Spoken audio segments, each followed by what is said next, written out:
morning. My name is Fred Fowler. I live in Burlington, Massachusetts, and behind me you can see my lawn. I'm here today to discuss mowing a suburban lawn with a scythe. And you can find many videos and many discussions that show people mowing fields, doing hay mowing with deep grass that's relatively easy to cut. But there are very few people who have taken the time to show a movie or a video of someone actually mowing a suburban lawn where trimness and neatness is sort of the expectation. And so in this video I'd like to discuss a little bit some of the things that are peculiar about this that need to be done. Now, one of the things that's important, of course, is to have a good scythe. This is a modern European scythe made in Austria. And you can have an entire scythe outfit for about $200, which is less than the cost of a decent mower. Power mower, that is. And they have to be taken care of in certain ways, and you have to learn how to use them, but there's a great delight and a great joy in using a scythe. Right now it's 5 o'clock in the morning on Sunday, and I can scythe here. In fact, this is the best time to scythe if you don't know much about it. Scything can be done anytime. It can be done while the grass is wet, after it's rained, or even while it's drizzling. And the best time to cut is actually early in the morning or late in the evening. It's cool, there's no dust, there's no noise, there's no pollen to worry about, and it's an elegant time to be scything. This is my lawn, as you can see. I've been mowing this lawn with a scythe for 2 years plus, and as you can see, it's fairly trim. I can tell the areas that need to be cut. But in general, one of the nice things about scything is it doesn't have that brush cut that you get with a power mower that requires that you keep up with the next section. With scything, it tends to leave the area much clearer, and that you can then leave it completely uncut in areas and cut next to it and not have to worry about the look of the lawn. Here is a standard cutting technique for mowing a more or less level lawn. It's a wide stroke. It starts back behind the right angle and swings all the way across the front of the left ankle. It's a gentle stroke. If your blade is sharp, you can see it just cutting through the lawn. It's not a highly energetic stroke that a lot of people envision. I equate doing this kind of scything to a brisk walk. It's about the same level of exercise. One of the things that you'll notice when you cut your lawn with a scythe is that the grass cuttings tend to be very, very clean, and they don't get all chopped up like a power mower does and turned into mulch effectively. The result of that is that you do have to rake, and the raking is part of the job. One of the things you'll also find is that because you do so much raking, and as you get older you realize it more and more, that the lighter the rake is, the easier it is, the better it is to mow and to rake with. And so I went to the hardware store and I bought my rake by how much it weighs. And this very inexpensive plastic rake turns out to be perfect for doing a lot of raking on the lawn. And when you have to rake everything, I compost everything that I cut. So it composts much cleaner. There's just many benefits to the way that it's cut, and the lawn is, instead of being beat off with a semi-sharp blade, it's cut with a very, very sharp blade, and the result is the grass cuttings do need to be raked up. Okay, here I am raking. Because the grass is cut and thrown onto the top of the other grass and not finely chopped up and falling down in it, the raking is very light. It's easy to rake the grass. It kind of brushes off the surface almost as if you were sweeping with a broom. And with a very light rake, this is very easy work. You can bring the grass forward, and you'll see here it gathers up pretty quickly. It doesn't take a lot of time to rake out the lawn. As you can see from the pile here behind me, it seems like when you're cutting that you aren't cutting much grass. But when you go to rake it up, you realize how much you've actually cut when you cut this way. It's always amazing to me that in a small area, maybe a quarter of the back of this yard, I fill a couple of barrels of just trash barrels full of grass that could be used in my compost.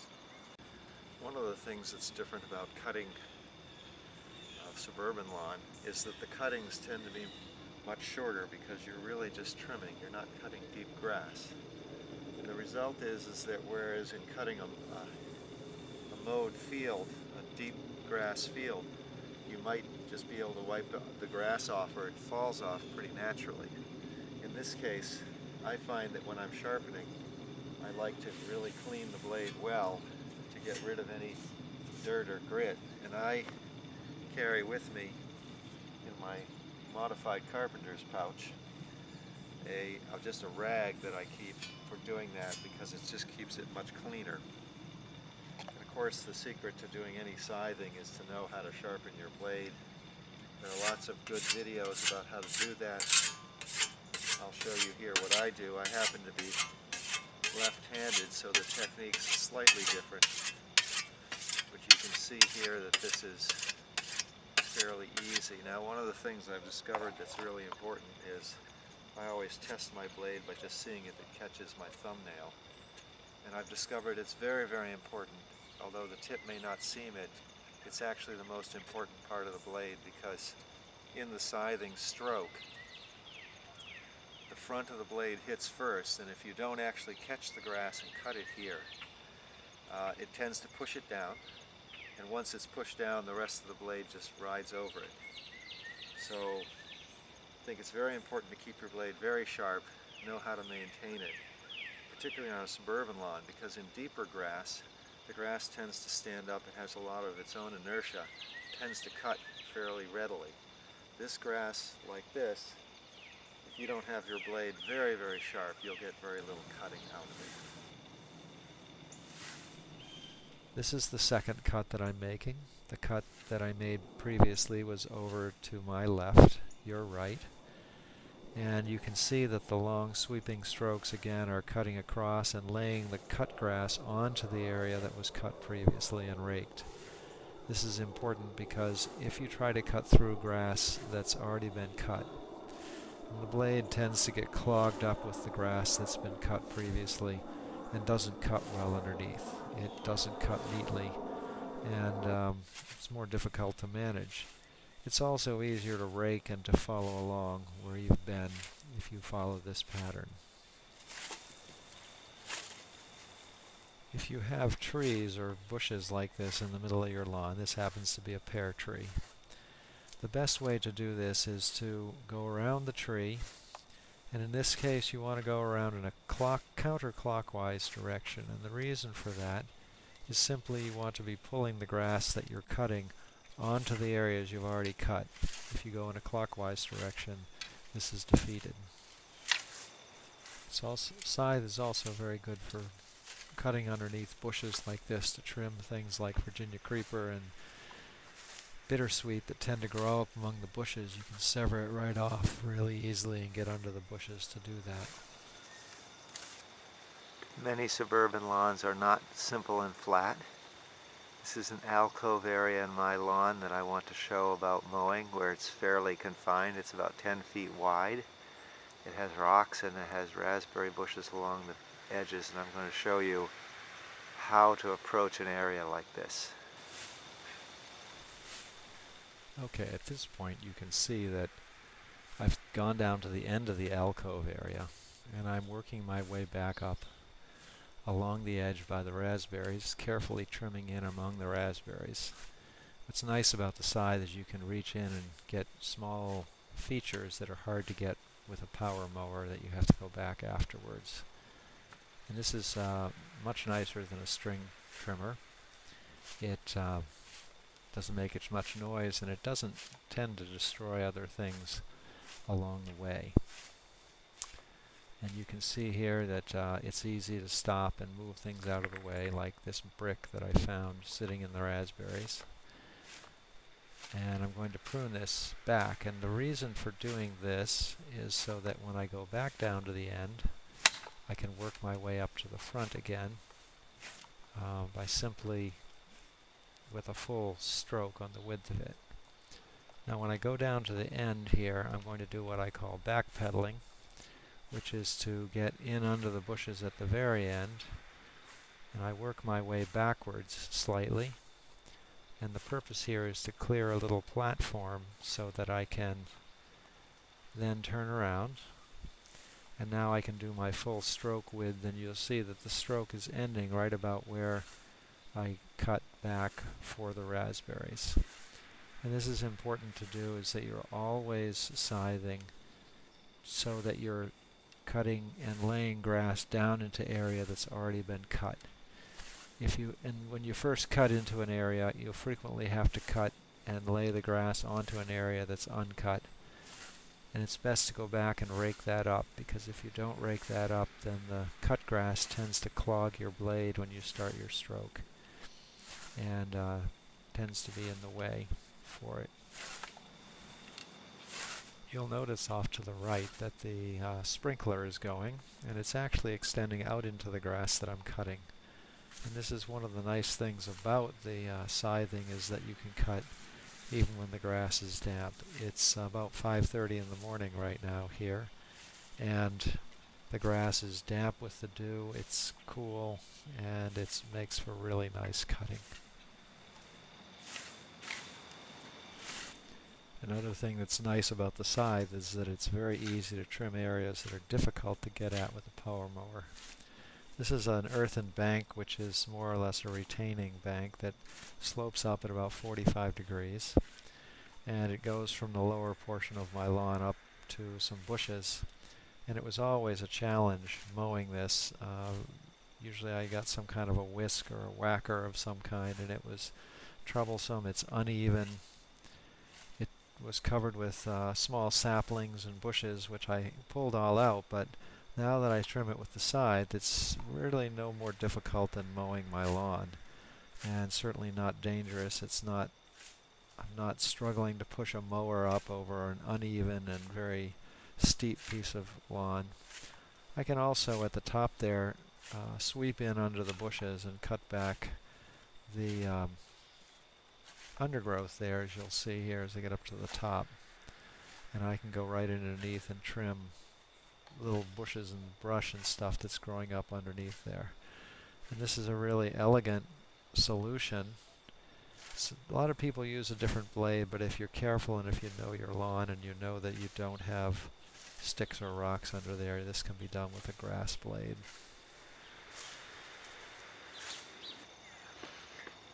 Okay, this is another section of my yard, and you'll notice that this part of the lawn here has a different kind of grass. Not sure what it is, but I believe it's a fairly rugged perennial ryegrass, and it has some peculiar requirements in cutting it. It's much more difficult, and it simply requires a very sharp blade and a lot of patience. Okay, here I'm preparing to mow a section of the heavy ryegrass part of my lawn. And again, I'm clearing down along the walkway, watching the side blade move along the little stones that are going on the side of the walk. And I'm clearing that platform area again so that I can get my nice long strokes that cut the grass. And one of the things about the ryegrass is it often seems like you're not cutting much because it's so thin and wiry that it just doesn't seem to be cutting. And what's always amazing to me is that although I feel like I'm not cutting anything, when I go back and rake it, I get quite a bit of grass off an area of lawn like this. Again, here you see the long, simple strokes that are just characteristic of scything in the open area. Again, keeping the tip down on the grass, nice round and rounded strokes as it moves forward. Here I'm showing a close-up of cutting the ryegrass, and you can see that it tends to just spring by the blade and doesn't cut as well as it should. It's really quite a chore, and you have to have a very sharp blade. Okay, lest we leave anything unsaid about things you need to know if you want to invest in mowing your lawn with a scythe, is that you're going to have to learn how to sharpen it. Besides in the field using the sharpening stones and the whetstones, you're going to have to learn how to peen the blade, and these modern blades are actually sharpened by using a hammer to thin the edge out. And without getting into great lengthy demonstrations about it, of which there are many on the web, you can notice here that I've got my blade, a couple of different hammers that I have little pins that I keep them in just so they don't fall off. I have a narrow anvil blade for peening in one direction. I have a wide anvil here that I bought for fixing things that are broken, like if you hit a stone or if you catch a piece of wire and turn the blade up to be able to flatten it out here on this stone. And then I have a very ingenious little set of peening jigs which put the final edge on for me. And I like to use a combination of these. This is mostly for repair. This I use for thinning out the blade back from the edge. And then I like to use these, the peening jig here, which is simply something where you don't have to know much about it. You just have to hold the blade in the right position. And you tap this with a hammer as you move the blade along. And again, I would defer to some much more exhaustive instruction of that you can find in other places. And certainly, as you learn to mow with a scythe, you're going to have to learn how to use these various tools as you work with it. And it may seem daunting at first, but after a while it actually is just part of the process. And then for a close-up here, you can see the different styles of anvils and hammers. If I'm going to repair the blade, quite frequently I'll use this peening hammer here. If I damage the blade on this flat anvil that you can see right here. If I'm going to peen on the back side of the blade, or to actually get the shape, typically what I do is hold this on this anvil, and there are various techniques for supporting it with your knees, and working out the edge by just simply tapping on it this way. And there's a technique to it that I won't get into here. And finally, you can see this final touch-up is done with this jig here, where this is put in and it's struck with a hammer on the back of this, and you can see that it's a very controlled peening of the blade. And again, I defer to much more thorough treatment of this on the web.